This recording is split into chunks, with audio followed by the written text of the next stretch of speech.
Hello guys, এটা ছিল 9 দিনের ভিডিও। তো আরও বলেছি আমি রোজ মিনি ব্লগ দেবো বলেছি তোমাদের, তো সেই হিসেবে এই মিনি ব্লগটা। তো এটা কোনো প্ল্যান আমাদের সেইভাবে করা হয়নি। আমি আর আমার বান্ধবী শনিবারটা ফাঁকাই ছিলাম বিকেল টাইমটায়। এখনও কিন্তু সূর্যি মামা বাই বাই বলেনি, এখনও কিন্তু আকাশে অনেকটাই রোদ আছে। দেন এখানে আমি বিকেলবেলা ঘুমোচ্ছিলাম, তো আমার মনেই ছিল না যে আমরা আজকে ঘুরু করতে যাওয়ার কথা আছে।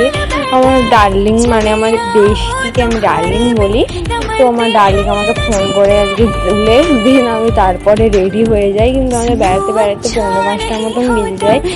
এখানে আমি বেশি কিছু মেকআপ টেকআপটাও করি না, এমনিতেই জাস্ট একটু হালকা লিপস্টিক দিয়েছি। হালকা না, একটু লিপস্টিকটা না গাঢ়ই হয়ে গেছে হালকা দিতে গিয়ে। তো যেহেতু লেট হয়ে যাচ্ছিলো ওই জন্য আমি আর সেইভাবে ঠিক করিনি কিছু। এখানে চুলটা বেঁধেছিলাম। দেন এখানে আমি 5:45 নাগাদ বাড়ি থেকে বেরিয়ে আমার বাড়ি থেকে আমার বান্ধবীর বাড়ি সাইকেলে গেলে 5-6 মিনিট, বেশিও নয়। তারপরে এখানে আমি রেডি হয়ে বান্ধবীকে আনতে বান্ধবীর বাড়িতে গিয়েছিলাম। তারপরে দুজনে মিলে এখানে একটা অনেক ঢাল আছে, সেই ঢালটায় তো আর সাইকেলে করে ওঠা যায় না। দুজনে সাইকেল থেকে নেমে দুজনে মিলে হেঁটেই উঠছিলাম। আর উঠতে আমি এটাই বলছিলাম যে আমাদের সাইকেলেও যেতে কষ্ট আর ঢালটাতে উঠতেও কষ্ট। দেন তারপরে যেহেতু অনেক রোদ ছিল তাই আমরা এরকম একটা ছাওড়া রাস্তা দিয়ে, মানে আমাদের বাঁধে দিয়ে প্রতাপপুরের দিকে গিয়েছিলাম সাইকেলে করে। আর এখানে না হয়তো কালকে বিয়েবাড়ি হয়েছে। দেন আমি এখানে বলছিলাম রাখি, এখানে বিয়েবাড়ি, এখানের লোকেরাও নিমন্ত্রণ না পেলো আর তুই আর আমি পেলাম না।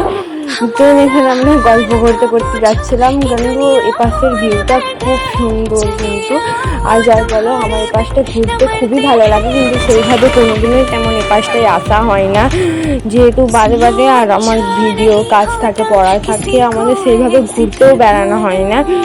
দেন এখানে ভিউটা দেখো শুধু, কিন্তু সেই বেশিও রোদ ছিল যেহেতু আমরা ওই জন্য ছাওড়া দিয়ে ঘুরছিলাম, কারণ খুব গরম লাগবে না হলে। আর এখানে আমি আর রাখি কিন্তু মানে কি বলবো, জবরদস্ত গল্প করছিলাম, যেন অনেক যুগ পরে বান্ধবীকে পেয়েছি। অনেক যুগ না, ওর সঙ্গে আমার রোজ দেখা হলেও যেন হাজার একটা কথা লুকিয়ে থাকে। হয়তো সব গল্প সবার সাথে করা যায় না, যে কথাটা বলেছে হয়তো সে ঠিকই বলেছে। দেন তারপরে আর কোনো ভিডিও ক্লিপ নেওয়া হয়নি। আমরা এখানে আইসক্রিম খেয়ে বাড়ি চলে আসছি। তারপর ওকে ওর বাড়িতে নামিয়ে দিয়ে আমি এখানে বাড়ি চলে আসি, যেহেতু শনিবার ছিল। আমাদের এখানে বড় ঠাকুরের মন্দির থাকায় এখানে পুজো হচ্ছিল। তো আজকের মতন মিনি ব্লগটা এখানেই, আর তোমাদের সঙ্গে দেখা হবে নেক্সট কোনো মিনি ব্লগে। আর সেভাবে কোনো ভিডিও নেওয়া হয়নি, তো এখনের মতন বাই বাই।